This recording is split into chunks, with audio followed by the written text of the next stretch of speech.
good win, and it was up and down. How's the emotions now? Yeah, good win. It's a heart stopper. We didn't help ourselves in that second half, but boy, it's a whole heap of courage and character and effort, a bit of spirit. I thought that last 10 minutes, to defend our try line, New South Wales they were coming to get us, and they're a bloody good team, and they got some strike in their footy team, and huge credit to our fellas for turning up and continually turning up. So, that's the pride I feel for our footy team, and I'm sure 5.5 million Queenslanders feel that pride right now as well. Probably I don't like calling myself a coach, but the coach in me sees the hurt that we put on ourselves in that second half, and I looked at that pretty quick. What about Billy, captain's knock? He was outstanding, wasn't he, Cam, tonight? The way he led the side under adversity at times. Yeah, absolutely. Yeah, even without being the captain, Cameron Munster has really led this footy team. He led it as a kid. I was still playing. In 2017, Game 3, he led it with his actions, and that's what he did again tonight. He's just got the C next to his name now, and he has to go and flick the coin and make decisions on captain's challenges and all that sort of stuff, but he's been a leader right from the start, and it's a pleasure to have him in this footy team. There's a lot of conjecture on your decision not to pick Daly, but the bloke who replaced him tonight has justified the faith you showed in him. You won't get a negative word out of me for Daly Cherry Evans. He's a wonderful player and has been a wonderful player for a long period of time. It's Tom's time now, and he didn't surprise any of us, I don't think, in what he put out there tonight. So yeah, really proud of him, and that's the first time he's worn the number 7 jersey for Queensland. I wouldn't imagine it'd be the last. Another selection you were questioned over, Kurt Capewell, the veteran, coming back, like he really earned his place back in that side tonight. Yeah, absolutely. There's a reason why the Warriors are doing well, because they got players like Kurt Capewell in their team. That's what successful footy teams look like. They've got hard-working players that are willing to put everything into the footy team, and that's what Capes does. A bit of talk around, the number of missed tackles and that on his stat sheet. I actually didn't know that until I read it in the paper. Probably goes to show that I don't look at numbers when I look at habits in players. I look at their actions and how they contribute to their footy team, and he has done an amazing job. He's played probably half the season at centre, the other half in the back row. His body's in great shape. He's nice and fit, and he's a team first player.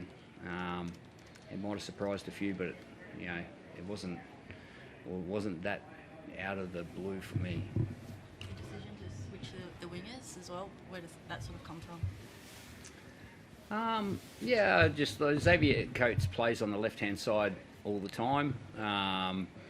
We just felt that was the best look for our footy team, and that's what we do. We analyse our game, we look at our players, and we try and build Queensland's best footy team. And if that's changing people around and people have to work in with the footy team and put the team first, well, that's what happens. And the players have had a great attitude this week, and whether a player's moved from the starting team to the bench or switch sides and switch positions, there hasn't been one whinge. Like, we're playing for Queensland at the end of the day. We're wearing the maroon jersey, and that has always been the first and foremost thought in our minds. So that's our priority. Cam, I heard you interviewed after the game on the field. You spoke quite emotionally about doing it for Billy and sort of what he's been through the last 48 hours and the pressure over the last few games. What did it mean to you? You played with him, you've been coached by him. How much did that galvanise the team? Yeah, when we got jabs or blokes in the media having a go at your coach, and like at the end of the day, he's our coach and he's done everything he can and ticked the boxes for us, and we didn't perform for him in game 1, and he got a lot of slack for it and a lot of stuff in the media, and he didn't deserve it. And I play with Bill. He's a champion player and champion coach, and when I've had a great relationship with him and still do, and we're probably almost really close mates. And when you have someone jabbing at him like that, it really hurts. It hurts me personally, and I never tell him that, but now I'm probably telling him now, and I love him, and I just want to do the best thing for Queensland and best thing for him, because he's not doing this for him. He's doing it for Queensland, and he loves Queensland, and that's the reason why he's so passionate. And when you have someone like that in there and at the top of the helm, you just want to play for him. And at the end of the day, I just love playing for Queensland, and he's the reason why I want to play. Did you have that conversation with the players? Like, I'm probably not in front of Billy, but privately as the leader, did you have that conversation? No, I didn't have to. I think, like, rightly so, like the boys would have seen on their phones, media, whatever it was. Like, at the end of the day, like when someone's having a jab at you, someone from your own backyard, you stand up on your back and want to get up and fight. And we needed to do that tonight. We were backs against the wall. No one gave us a chance. And when you have guys nitpicking and jabbing at your coach, it's not him. It's the players that go out there. He's given us a great game plan, and we didn't execute in game 1, and we did it tonight in the first half. We obviously got to work on things in game 3, but we were so proud of us as a group that we had to play for him. Yeah, how does that make you feel hearing that? Sorry? What does it mean to hear that, Billy, that support from Keane? Because it's been an eventful 24 hours for you. Like, how have you reconciled it, and did it that's play the on your nicest thing emotions? he's ever said to me. I don't know. Like, I know the game. I'm in the game. I understand it. Sometimes, things get pushed to the boundary, but it hasn't influenced how I look at myself and who I am as a person. Like, I'm very comfortable with who I am. I know who I am. I know who these guys are, and there's been a real togetherness about the group, and that was what I was talking about with the position switches and starting bench. It doesn't matter. Everyone's a player of this footy team. Everyone's a member of this footy team, and that's what Queenslanders do. They do it together. And now I'm not talking disrespectful to any other states, but when something happens, they all pull together and look after each other. Whether it's a flood or a cyclone or a bushfire, they all pull together and help each other out. You mentioned on the field about it being a backs to the walls win up. Given what happened 3 weeks ago, what's happened 3 weeks since, the stuff yesterday from the last couple of days with Billy, where does that rank in terms of backs to the walls wins you've been a part of with Queensland? Oh, it's got to be up there. I can't remember the last time we won a game 2, other than probably 2023. I've never had a great record on game 2s, and I've never had a great record on Perth. Looking back on it, I've probably lost most games here by 50. So to come out and play the way we did in the first half, and we got some things to work on in the second half, but just like the way the boys got around each other, the series was on the line, and we worked hard for each other. A bit similar to the 1995 we keep talking about. They won by 2 points in a couple of those games in the series, and we won by 2 tonight. So it was that 95 mentality in D, and we just got to keep working hard for each other. It's going to be a harder task going to Sydney, and we've got to be ready for it. You can't afford to be ambushed. You made reference to that in the field to the 1995 team. Like, is that something that's been spoken about a fair bit in the last week and a half? Just similarities and the backs to the wall, people not expecting you to win and whatnot? Oh, it's one of those things. We probably put it on ourselves. We didn't play great footy in the first game, and as media journos, you've got to create stories and make stories, and we didn't deserve to be able to play and win game 1. The way we played, and we improved tonight, but we got so much more improvement to do, because we can't afford to dish up that stuff we did in the second half. And if it's a dry track, could have been a different story, So I know both teams played in those conditions in the wet, but we just can't keep blowing leads like that, because they're a great team, like Bill talked about, and we got blokes like Nathan Cleary and Jerome Leroy and Payne Hash with the ball in hand. They're very strong ball carriers and very strong in contact, and they're very skillful players. Just one of the combination with Tom Dearden. Yep. First time starting together in the halves. Did it feel like it clicked straight away? There were a few times you guys linked up, in particular lead up to the Kurt Capewell try. Yeah, it's just playing off the cuff footy, like eyes up footy.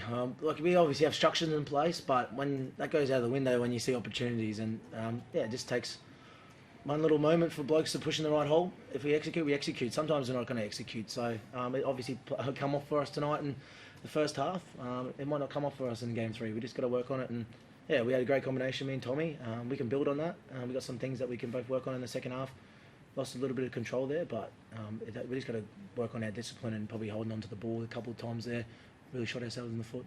Billy, Jerome Luai placed on report, facial eye gouge, not sure what happened out there. Did you have a Was view that on it? early in the game? Yeah. Yeah, on I Ruben. didn't get a real good look at it. I didn't even see the replay.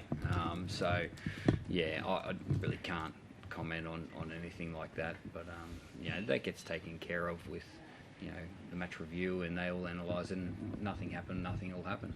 Well, what about at the end? I know it didn't matter, but the decision, Kalen Ponga, the knock on at the end could have been a crucial moment. What's Well, going they're through your head? 50-50s, aren't they?